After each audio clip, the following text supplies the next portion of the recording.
Hello everyone, Michael Wolfe for WatchReport.com. Today we're going to take a look at a new watch model from Gavox Watches. It's been out for a little while, but we recently had the opportunity to get our hands on a few of them and check them out. And this is the Avidiver. The Avidiver retails for $690, which, based on other micro-brand dive watches that I've seen and the specifications that are built into this watch, it's pretty comparable and reasonably priced. So I wanted to start off, as always, showing what it looks like on a 7 3/4 inch wrist.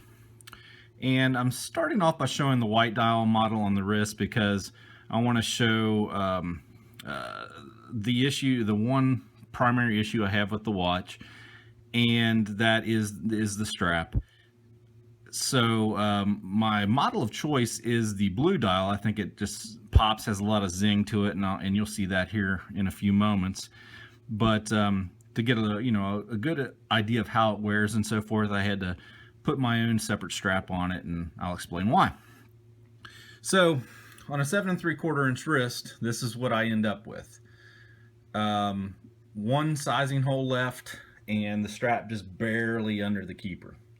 So not a fan of that. So if you've got a little bit larger of a 7 3/4 inch wrist, you're going to have some difficulty with this strap.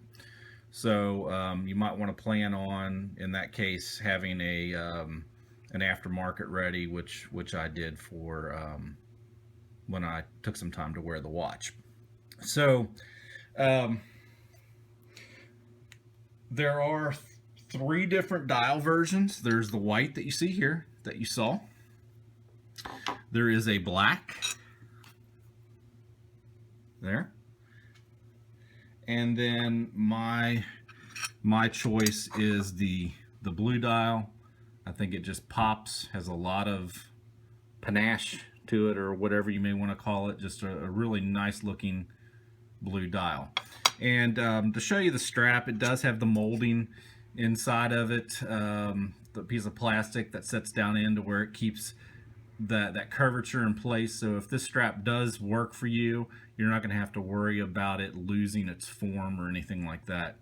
And it is very soft, so it's not rigid or anything like that. So as far as comfort level from the way the strap is made, that's not going to be an issue. Length, maybe.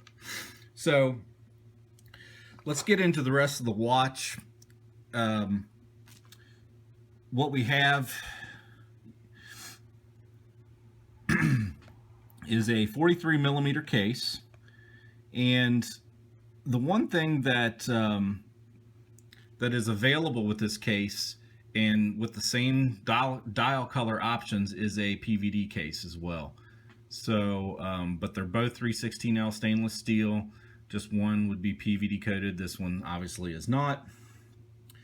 And again, like I said, 43 millimeter case in diameter. It's just under 51 millimeters lug tip to lug tip, so you're not going to have to worry about any overhang unless your wrist is really small.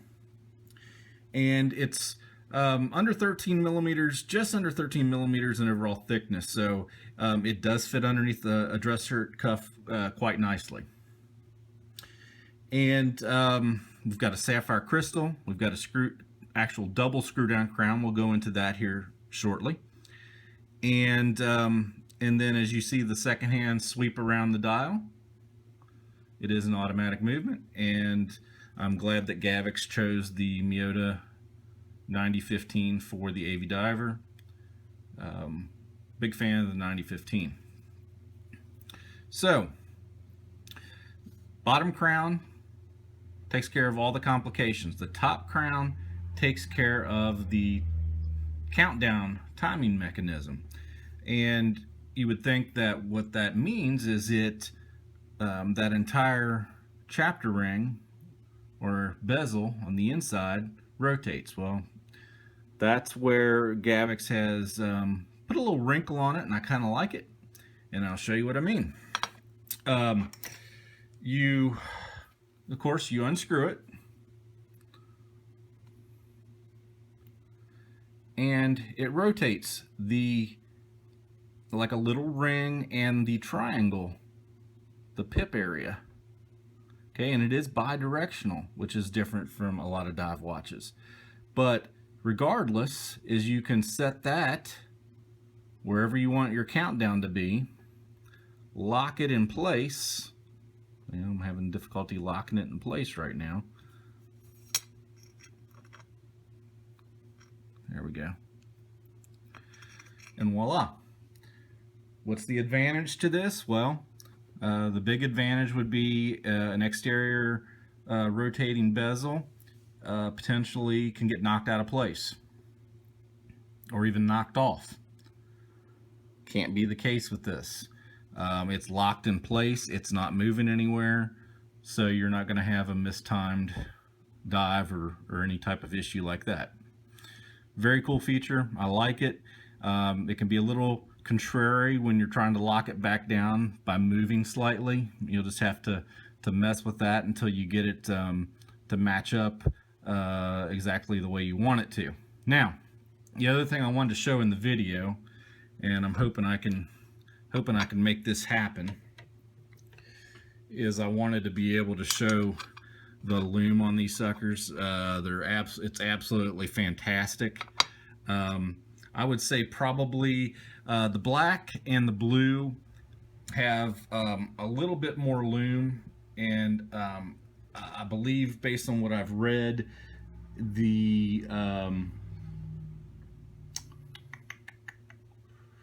black and blue have BGW9 and the white has C3, but I think the C3 on the white, because of it being more of a white C3, it just doesn't seem like it's as strong, but here you go. I'll let you guys decide for yourself.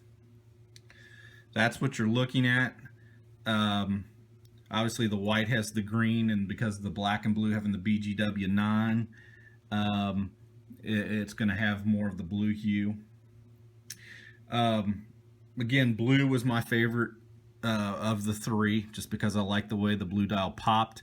I also like the way the orange accent set on the blue better. All of them, again, pretty good lume. I don't think anybody's going to be dissatisfied with one or the other.